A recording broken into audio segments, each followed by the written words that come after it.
आलसी व्यापारी। एक व्यापारी व्यापार करने के लिए एक शहर से दूसरे शहर जाता था। बीच में रेगिस्तान का कुछ इलाका पड़ता था। वह आदमी एक नेगेटिव सोच वाला इंसान था।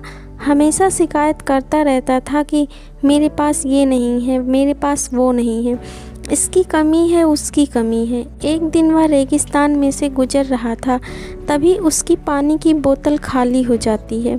उसे बड़ी ज़ोर की प्यास लगती है, लेकिन रेगिस्तान में पानी ना मिलने की वजह से उसे बहुत गुस्सा आता है और बोलता है कि कितना ख़राब जगह है, ना कोई पेड़ ना कोई रास्ता भी लंबा है, रेगिस्तान पार करना पड़ता है। तभी आसमान की तरफ देख करके कहता है कि भगवान, ये कैसा जगह बना दी है आपने। अगर मेरे पास में बहुत सारा पानी होता तो बहुत सारे संसाधन होते, तो इस जगह पर हरियाली कर देता, बहुत सारा पेड़ लगा देता। वह आदमी ऊपर देखकर ये सब बातें कर रहा होता है और ऐसा लग रहा था कि जैसे ऊपर वाले ने जवाब का प्रतीक्षा कर रहा हो कि भगवान कुछ कह दे। अब चमत्कार ये हुआ कि वह जैसे ही नीचे देखा, उसे अपनी आंखों के सामने एक कुआं दिखाई दिया। वह पूरी तरह से घबरा गया, क्योंकि उसने कभी भी उस रेगिस्तान में कुआं नहीं देखा था। वह कुएं के पास पहुंचा और देखा कि कुआं पूरी तरह पानी से भरा हुआ है, परंतु वह आदमी नेगेटिव सोच वाला था और हमेशा शिकायत करता रहता था। और फिर से आसमान की तरफ देखते हुए बोला, भगवान, पानी से भरा हुआ कुआं तो दे दिया, लेकिन पानी निकालूंगा कैसे। तो इस बार जब वह नीचे देखा तो फिर से चमत्कार हुआ। उसे कुएं के पास रस्सी और बाल्टी दिखाई दी, लेकिन आदमी फिर से ऊपर देखा और बोला, भगवान, इस पानी को ले जाऊंगा कैसे।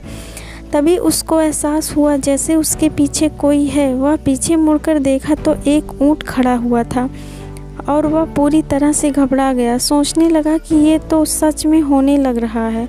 मैं तो बातों बातों में कह तो दिया, अब मुझे यहाँ हरियाली करनी पड़ेगी और पेड़ लगाने की जिम्मेदारी लेनी पड़ेगी।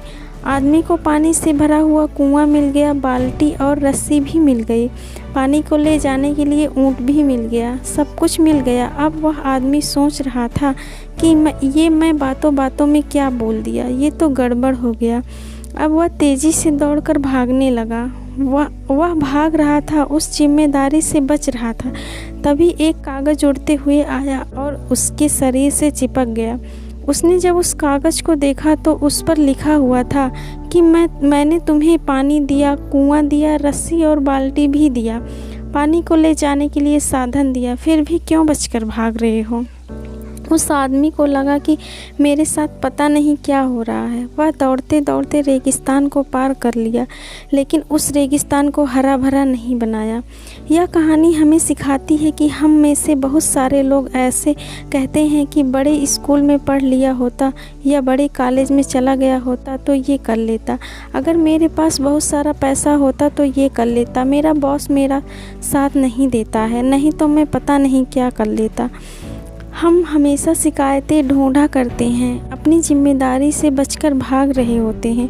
ये कहानी हमें सिखाती है कि लाइफ में हम जो कुछ भी कर रहे हैं 100% जिम्मेदारी हमारी ही है कि उस काम को बिना किसी शिकायत के पूरा करें। तो दूसरों पर दोष देना, उनकी गलतियां बताना बंद कीजिए, अपनी गलतियों को सुधारना शुरू कीजिए। Thank you. Please like, share and subscribe.